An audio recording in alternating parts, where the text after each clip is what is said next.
On today's show, playoffs are just a month away, and could they be coming all across Canada? Plus, the New York Rangers are sinking quickly, and do the Islanders have a final push?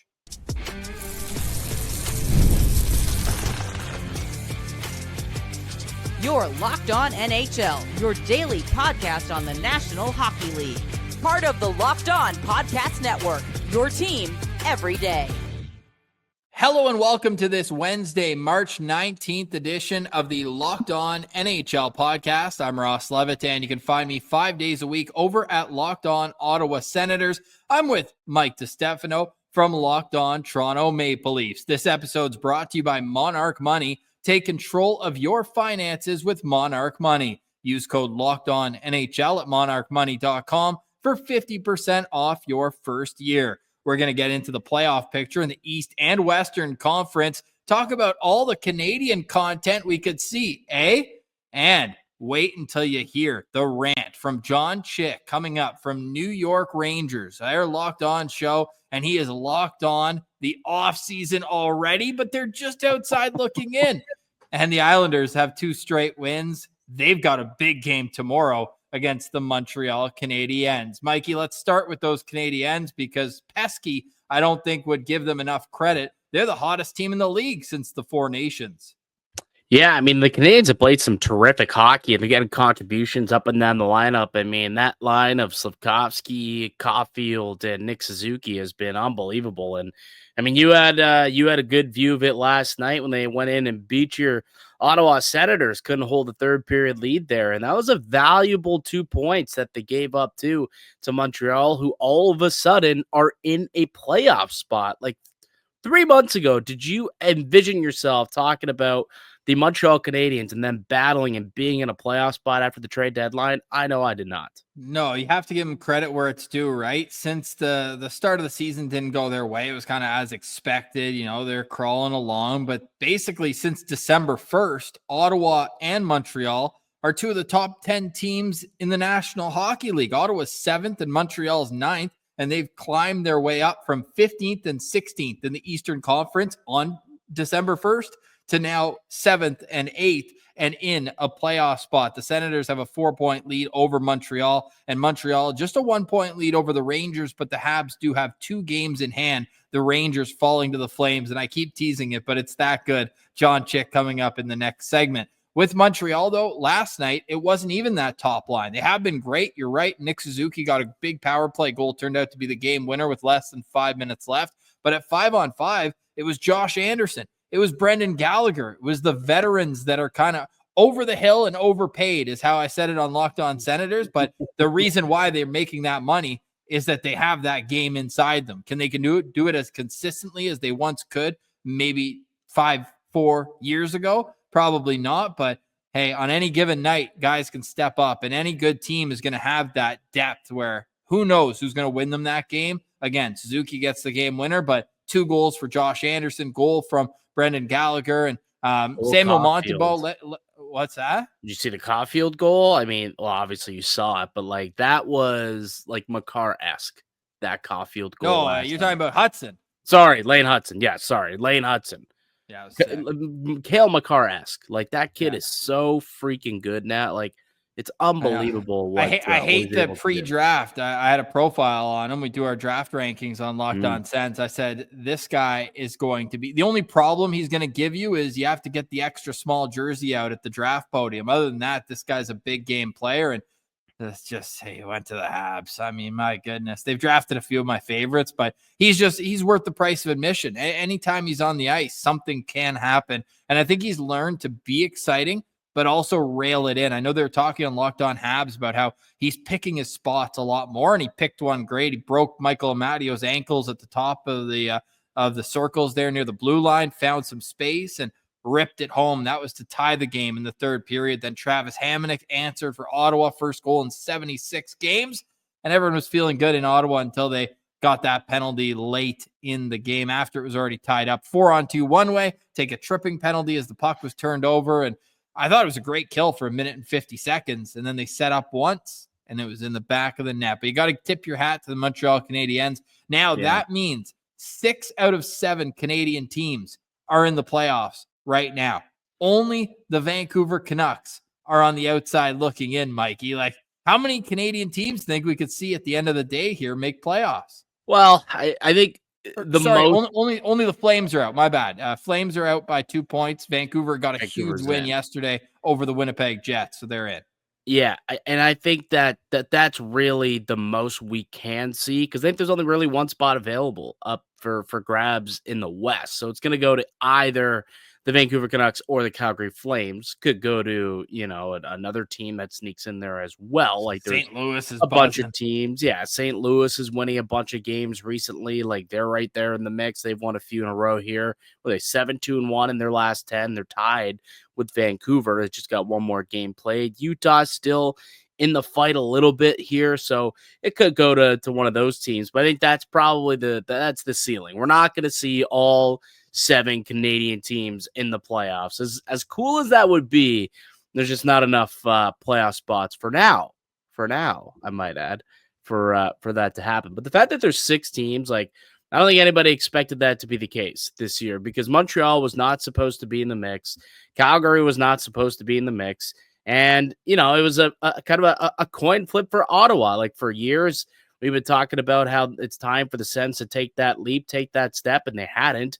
And it was more of I'll believe it when I see it. Well, we're finally seeing it, and I'm believing it. So it sounds like they're pretty well established comfortably in a playoff spot at this point. It would take, an 8-team wheeler off the cliff, I think, for Ottawa to piss away a playoff position at this point. Not, you might want to knock on some wood there. I'm not going to. Yeah, seriously. I mean, Ottawa's got three games against Columbus. Like, those are enormous games. Huge. And they've got one more against Montreal. But look, Montreal and Ottawa can both get in. So I think those Columbus, that's 6 points on the line in those games. And Ottawa, I think, is 7 points up on Columbus right now. Yeah, 7 on Columbus. They're up 5 on the Rangers. But again, they both have games in hand, the Sens and the Canadians on the Rangers. And Ottawa's got 7 of their last 8 games at home. Their only road game is at Columbus. So they have the fewest home games played in the Eastern Conference right now. There you go. And they got quite the home record too this year. So, for them to finish up the season strong at home, hopefully collect and pick up some wins. It's funny. I mean, they're pretty well, like, just as close to the Panthers and winning the division than they are to falling out of the playoffs. Pretty damn near, at least. Almost. It's hilarious. Every time Ottawa's gotten close to that second or third spot, we look up the standings, and then it just pulls away just as quickly. So, well, yeah. I mean, we'll see. It's the Maple Leafs now that I think I'm a little worried about holding on to one of those top 3 spots, because it was only a couple of weeks ago I was chirping you saying, oh, yeah, remember when there was only a 4-point buffer, and then all of a sudden it grew to 12 2 weeks later. We're back down to what? We got like 6 points, 5 points. It was down to 2 points not too long ago either between these two teams. So, it's going to be a great race all the way to the end. It's great to see all 7 Canadian teams be competitive. And, you got Edmonton, obviously, they're in the mix, and Winnipeg's maybe the best team of the bunch, and we haven't even mentioned them yet. But all 7 Canadian teams being competitive is certainly good for hockey. And it's been a lot of fun to watch, and buckle up for the final month. Mikey, trivia time. When was the last time 7 Canadian teams made the Stanley Cup playoffs? I'm kind of surprised that it's happened, that we've seen 7 Canadian teams. I'll throw out a guess here, and it's going to be 7. We've had 7? Yep, I was surprised too. So this would have to be like back when the Nordiques were around, or like the earlier rendition of the Jets. I don't think since we've seen Winnipeg go back, we've seen all 7 teams. So I'm going to guess we're talking 90s. We're talking 1986. 86. Okay. Yeah. I mean, you're right. I knew it had to have been a long time since we've seen that. 6 years before the Ottawa Senators were reestablished as an NHL franchise, it was the original Jets, the Quebec Nordiques. Then you've got obviously the Flames, Oilers, Leafs, Habs, and Canucks as the teams that made it. And 4 Canadian squads were matched up against each other in the first round. Edmonton and Calgary swept Vancouver and Winnipeg, respectively, each in 5-game series. Then the Flames went on to upset the 2-time defending Stanley Cup champion Oilers in Game 7s. That was the infamous Steve Smith own goal, if you remember that one, during the Oilers dynasty. So that's kind of crazy. Not only did 7 Canadian teams make the playoffs, but we had 3 all-Canadian series in the 1986 playoffs. Yeah, I mean, you might get one, at some point. Are we on track to get an all-Canadian series at some point? Like, I guess it depends if Ottawa and Toronto can finish as a 2-3 I think the Leafs have to win the division. Point. If the Leafs win the division, I think there's a good chance they play either Ottawa or Montreal. Well, Winnipeg probably going to get, true. If the Canucks, the Flames, if one of those two grab that final wild card spot, that'll be Winnipeg. Like Winnipeg's like they're winning the Central and winning the West. So they'll have the number 1 seed and they'll play the second wild card team, which right now will be slated to be the Canucks. But the Blues and Flames right there, obviously. But that gives it a 66% chance of an all-Canadian matchup in round 1, Jets and one of either the Canucks or the Flames. So that'd be good to see. Yeah, what we know for sure is Edmonton's playing LA, because of course they will. Yeah. Oh, yeah. What's that? 4 years in a row? It would be, we'll see that. Yeah. All right. On the other side, the New York Rangers, they're just as much in the mix as anybody else on the outside looking in the Eastern Conference wildcard picture. So why is John Chick so negative about the Blue Shirts? That's next. You're listening to Locked On NHL, your team every day.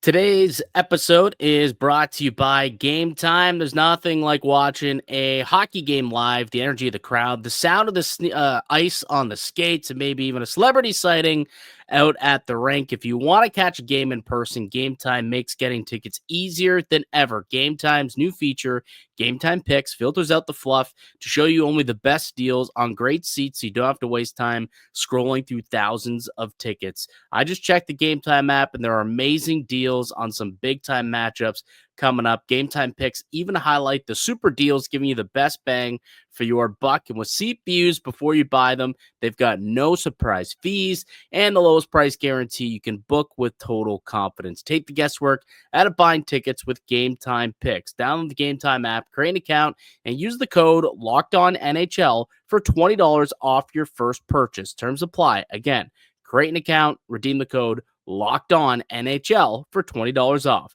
Download Game Time today. What time is it? Game time. Today's episode is also brought to you by Monarch Money. Ever check your bank account and wonder, where did all my money go? Between dining out, online shopping, and entertainment, it's easy to lose track. That's where Monarch Money comes in, your personal CFO, giving you full visibility and control over your finances. Monarch Money isn't just a budgeting app. It's a complete financial command center. You can track all your accounts, investments, and spending all in one place, so you can stop just managing your money and start building wealth. Managing money with your partner smoother than ever, too. You can track shared and personal accounts, set goals, and stay on the same page without the stress. Instead of juggling multiple apps, you can use Monarch to check your finances, track spending, and even plan long-term goals. Take control of your finances with Monarch Money. Use code LOCKEDONNHL at monarchmoney.com for 50% off your first year. That's monarchmoney.com, code LOCKEDONNHL for half off your first year. Welcome back, Locked On NHL, your team every day. I'm Ross Levitan from the Locked On Senators podcast. With me, as always, from the Battle of Ontario, it is Mike DiStefano. You can check him out 5 days a week over at Locked On Maple Leafs. So we talked a lot about the teams that are in the wild card, the Ottawa Senators with 77 points, the Montreal Canadiens with 73, and on the other side of the ledger, with 2 extra games played, it's the New York Rangers. They suffered a 2-1 loss to the Calgary Flames last night, and let's just say John Chick from Locked On Rangers is unimpressed. The Rangers are done. They are absolutely done. My promise to anybody that watches or listens to Locked On New York Rangers is I'm going to do my very best the rest of this season not to talk about them making the playoffs again, unless something obviously very drastic happens, because that was an absolutely disgusting effort tonight at home against the Calgary Flames, a game that you absolutely need to win. You lose the game 2-1, and you come out with just a complete lack of intensity, urgency, and you never pick it up at any point during the game. You watch the Flames spear JT Miller where the sun doesn't shine at the very end of the first period, and then your response is to come out in the second period and put a grand total of 2 shots on goal in those 20 minutes. Absolutely awful performance by the Rangers in a season that is just frankly chock full of them. We're going to break it down and pull no punches on the next episode of Locked On New York Rangers. Do not miss it. So Mikey makes some pretty passionate points. Yeah, I think it's a little soon to be counting the Rangers completely out of it. I think we've done that before where it was like, yep, this team, I don't know what's going on, what's in the water down in New York, but the season's completely spoiled. And then they started to get it going a little bit. And now they've kind of, hit the ditch once again. They only have 1 regulation win in their last 8 games. And, it's caused them to tumble down the standings a little bit here. And, mixed with Montreal picking wins up, they now are outside of the playoffs. They have 72 points. Montreal was 73. So, down 1 point with 2 extra games played, it does become a little bit more difficult. The Islanders are right on their heels also with a couple games in hand and only down 2 points. So, you start to do the math and it looks a little less likely that the Rangers are going to make the playoffs, certainly than it did, as little as 2-3 weeks ago. But I still think that it's a quality club. I mean, the roster is still there, Ross. It still perplexes me. This team was a, Eastern Conference Championship caliber team a year ago. They won the President's Trophy a year ago, did they not? If I'm not mistaken. They're just such a good team. They grabbed JT Miller, who's been a point per game player ever since he got there. I understand, and I have an appreciation for John and the fact that he's clearly, he's frustrated. Just 1 win in regulation the last 8 games. The Leafs have also been there up until Monday's victory against the Calgary Flames, and it feels like the season is coming to an end, and the sky is falling. But there's still a whole month of games to be played, and I think that I wouldn't count out the Rangers just yet. They still got a shot. And they hold the tiebreaker over every single other team in the wild card race. They have 30 regulation wins. Ottawa's second with 27. So even if they get in and tie, they'll be just there. Now, the biggest thing that's been a roller coaster of emotions, and we know that development isn't always linear, but Alexis Lafreniere looked like he had figured it out. There were people even saying that he was justifiably ahead of Tim Stützle, and now all of a sudden, Alexis Lafreniere has 2 goals and 10 points in his last 22 games. 2 goals in 22 games. Yeah. Does Capo Caco have more goals than Lafreniere in that stretch 100%. with Seattle? 100% he does. Come on. I can find that out for you exactly if he does or not. Since February 1st, since February 1st, just 2 goals for Alexis Lafreniere. And we're taking a look at, what's he on, Utah now? No, Seattle. Sorry. The other new team. The other new team. That's right. There's all these expansion teams, and tell me when he got traded, and I'll do who has got more points since the trade. Got 3. He's got 3 goals since. So Capo Caco does. What day was the trade? When was his first game with Seattle? Oh, I would have to do more research into that. I just know since February 1st, he has more goals. I don't remember the exact same trade. December 19th was his first game with the Kraken. And since then, Lafreniere has 6 goals in 38 games. And Caco has 7 goals in 38 games. That's the exact type of stat we're looking to dig up there. That might even be worth a tweet. So, in the 38 games since the trade, Lafreniere has 17 points and Caco has 23. Is there something in the developmental water with the New York Rangers? Now, all that said, they've been without Adam Fox, too. He's been out with an injury. That's not an easy hole to overcome on a first power play unit and everything else that he brings to the table. But if you're the New York Rangers, you have to find a way with the price they're paying these quality players. Panarin, Zibanejad's making $8 million. Heck, he's playing better than he was at the start of the season, though. Will Cooley's looked great. And even Matt Rempe's looked like I don't want to say quality, but he's looked like an NHLer over the last little stretch. Now, where would they be if they didn't blow that lead to Ottawa, too? They were up 3-1 on the Senators on the road with 7.5 minutes left, and they lost that game in overtime. And since then, it's been the wheels fell off. So, look, I get John's frustration, but the Rangers to me are very much still in the mix to be a potential playoff team. Now, if the Rangers make the playoffs, there's no way the Islanders do too, right? But do the Islanders have another push left in them? We'll discuss that after the break. The Islanders playing the Habs tomorrow at home. Patrick Waugh against the team who retired his jersey after he left in quite a nefarious fashion. That's next. You're listening to Locked On NHL, your team every day. Today's episode is brought to you by Upwork. Scaling your business requires the right expertise at the right time. With Upwork, you can find specialized freelancers in marketing, development, design, and more, experts ready to help take your business to the next level. Upwork helps businesses give them flexibility by connecting them with top freelance talent across multiple industries, including IT, AI, web development, and marketing.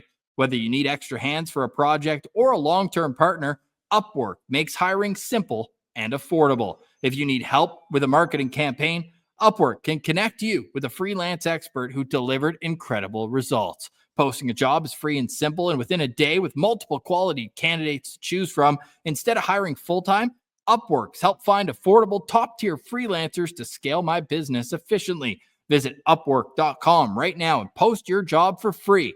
That's UPWORK.com, Upwork.com, to connect with top talent and grow your business today.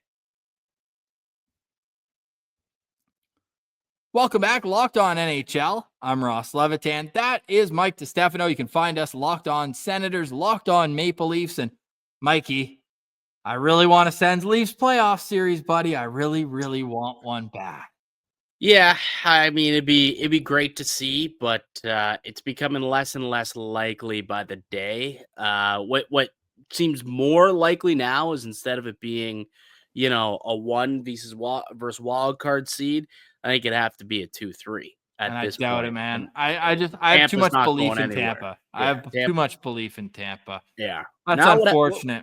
Well, hey, round 2 would see you have there. to be the case. So see you in round 2, Rossi. See you there. I don't know if I could handle, and I don't know if it'd be a long series. Ottawa hasn't had good luck with the Florida Panthers anyways. They did beat them in Ottawa's home opener this year, but I just don't know if I could handle a week and a half of the Tkachuk brothers storyline. Like, we get it. They're brothers. Like, we get it. We get it. I don't need Brady's first ever playoff series to be against Matthew. I don't need it. So I'd rather play Washington, honestly. Sens have played Washington well. Ottawa's 1-0-2 against Washington this year with all 3 games have gone to overtime. It's most likely, though, that it'll be Florida, no? Whoever wins the Atlantic. I think it still could be Tampa or even Toronto. I mean, that's where you'd be looking at that Battle of Ontario. But you think Florida's got the best chance of winning the Atlantic right now? Well, the injuries might catch up to them at some point, but like they're still winning games. You know what I mean? Like, yeah. I know it's close at this point. Them and Tampa, it's there's a 2-point buffer. Well, Toronto's right there too. Toronto and Tampa are tied. I mean, that's right up for grabs. Florida's just got one extra game, one extra win. I can't. Maybe it's just, I got the blue and white goggles on, and what I've seen from the Leafs over the last couple of weeks, I just don't see them as really a threat to that division title right now. I'd be more worried about Ottawa catching up than catching up to the Florida Panthers, to be quite honest with you. I mean, if the hockey gods love us, the playoffs in the East will look like this: Ottawa, Toronto, Tampa, Florida. Oh, yeah. And then how about this? Washington, New York. Last year, New York was the 8th seed. Or last year, Washington was the 8th seed, and New York won the President's Trophy. Could you imagine if it was completely flipped just 1 year later? Like, that's the dream trio of mashups. And then sure, Carolina, New Jersey. I'm sure it'd be good hockey, but doesn't have quite the same storylines as the others. Yeah, as long as we see we don't see a sweep in that series and have to listen to Rob Brindamore. We lost 4 in a row, but it wasn't a sweep. No, I mean, and then in the West, we could realistically get Dallas, Colorado, Edmonton, LA. Like I don't know if it's possible, but imagine Minnesota slips to 8th, get Winnipeg, Minnesota, great rivalry there in the Central. Like Colorado, Dallas is like, just give me 7 games of that, please. what, Dallas, Colorado? Oh yeah. Yeah, they had a great game the other night, 4-3 in overtime. Exactly. And that's all I was thinking was I need 7 games of this A again. Rantanen storyline too. Oh man, do I ever need 7 games of that, brother? Like, I think if you could ask for a perfect round 1 matchup, even round 2 would be sick to see those two up against each other. Like, obviously, close to home, Battle of Ontario works for us. But like, in terms of watchability, taking bias out of it, to me, Colorado Dallas would be the best series that you could possibly put together. I mean, Florida Tampa would be right up there too. It would be, but first, I think that the Rantanen storyline is kind of what kicks it up a notch. Yeah, for that's me. fair. That's fair. One team that might not have the storylines as these other matchups. Are they doing it again, Ross? Are they doing it again? They're pesky. The New York Islanders are pesky, and Gil Martin is here to break down another win for the Islanders, setting up an enormous game tomorrow against the Habs. The New York Islanders do it again. They score a come-from-behind 4-2 victory over the Pittsburgh Penguins in Pittsburgh after falling behind 2-0 and looking listless for the first 40 minutes. Kyle Palmieri scores early in the third period, and the Islanders put together a great last 20 minutes to win the game. And, Ilya Sorokin with some big saves to keep them in it, but ultimately the Islanders hustled, and Pierre Engvall comes up with a big goal using his speed and going to the net. He is rewarded for the strong play that he has had lately. Despite everything, the Islanders remain alive in the playoff hunt as they keep compiling W's. For more in-depth daily coverage of your New York Islanders, check out the Locked On Islanders podcast. Gil Martin's a familiar voice you hear here on Locked On NHL. But, Mike, I got to say, I'm ready for new blood without the New York Islanders in the playoffs. No offense, Gil. You're great. We love you. The Islanders just don't get me excited. Like, I would not tune in to an Islanders playoff game as appointment viewing. No, and really, I don't think a lot of people are all that interested in doing that either. It's just... They continue, though, to always be in the mix. Like, and it doesn't matter how down they are at some point in the regular season. Like, they were down towards the basement no more than a month ago. And all of a sudden, they just chip away, win here, win there, picking up, points in 3-point games. And all of a sudden, you look and it's like, what? They're 2 points out of a playoff spot? When the hell did that happen? And that's where the New York Rangers are at, just chipping away. It's kind of interesting because, like, this is a team that, quote unquote, sold at the deadline. They moved on from one of their best players in Brock Nelson and keep winning games. They've won 6 of their last 10 games, and they keep themselves in this playoff race. 6-3-1, Mikey, with an even goal differential. Yeah, I mean, you'll take that. It's better than being dashed. And a lot of teams are, in the negatives these days. But this is a squad to me that is always in the hunt. It annoys me because I thought this was going to be the year that finally didn't have to worry about the Islanders in the playoffs and their boring style of play. But I mean, they're just as much in the mix as any of these other squads. I wouldn't give them, leader of the clubhouse. Obviously, that goes to Montreal, then the Rangers. But then probably the Islanders. Like, the Blue Jackets are in the mix, but they've really started to falter here down the stretch. I'm not sure they. Sean Monahan, though, back skating. That'd be a huge get back in the lineup. They've lost. Well, how long is it going to take for him to get going? You know what I mean? Yeah. Like, it's just a team that when I look at it, I think there's a bit too much of a hill to climb. I think they overachieved for most of the season anyway. Definitely. Like, I don't have them as a strong playoff team, but I guess you never know. So I got to play the games for the next little month here. And for the Islanders, it's really going to be interesting the next 4 games. They've got 2 teams that they have to beat if they want to stay in the mix. That's against Montreal and Columbus. It's a 4-game homestand, by the way. But they've got Montreal, then Calgary, then Columbus, then Vancouver. So 2 desperate teams from out west coming into your building in Calgary and Vancouver, and then 2 teams you're in direct competition with in the East. So this next 4 games, I think, is going to tell us a lot about who the New York Islanders are.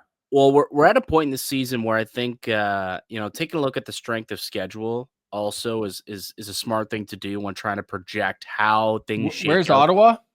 Ottawa, they are down. They have the easiest schedule the rest of the way. We're already putting. I know Ottawa they do. I know they do. We're putting them in the playoffs. Relax yourself. They're in. It would take. I was looking today. They're minus 3,000 to make the playoffs on FanDuel. Minus 3,000 to make the playoffs. Like that's that. Damn near slam dunk. The Islanders, though, have the 4th hardest schedule remaining in the NHL. 15 games left. They got the Capitals twice. They got Tampa twice. They got the Hurricanes, the Wild, New Jersey. So they've got some tough games. And they also have 2 more against the Blue Jackets. They got another one against the Rangers and another one against the Habs. So those are going to be very important games. At Habs tomorrow night, that'll be important. The Islanders can win that game. Obviously, you're really narrowing the gap between you and the next team, chasing down in the playoff spot. So the Islanders had the 4th hardest strength of schedule, Columbus, the 9th hardest strength of schedule, the Rangers 12th, and Montreal, the 19th hardest strength of schedule. So far between all those teams who are battling it out in the East, Ottawa clearly the easiest strength of schedule, but for those other 3 squads, Montreal has the best and easiest schedule. Now you got to win those games, obviously, but in terms of strength of schedule, you like where Montreal has himself already in a playoff spot with games in hand, with more points, and they've got an easier schedule than the rest of those teams that they're battling right now. So Montreal in a pretty good spot. Playoffs start in exactly 1 month today, and we'll be here to break it down every Wednesday. Tonight, it will be the Toronto Maple Leafs hosting the Colorado Avalanche, Seattle Kraken on the road in Minnesota. For all the latest on those teams and more, check out their Locked On NHL local shows. We'll hand it over to Thursday's Locked On NHL podcast. For more from us, check out Mike DiStefano on Locked On Maple Leafs. You can find me on Locked On Ottawa Senators. We're all a part of the Locked On Podcast Network, your team every day.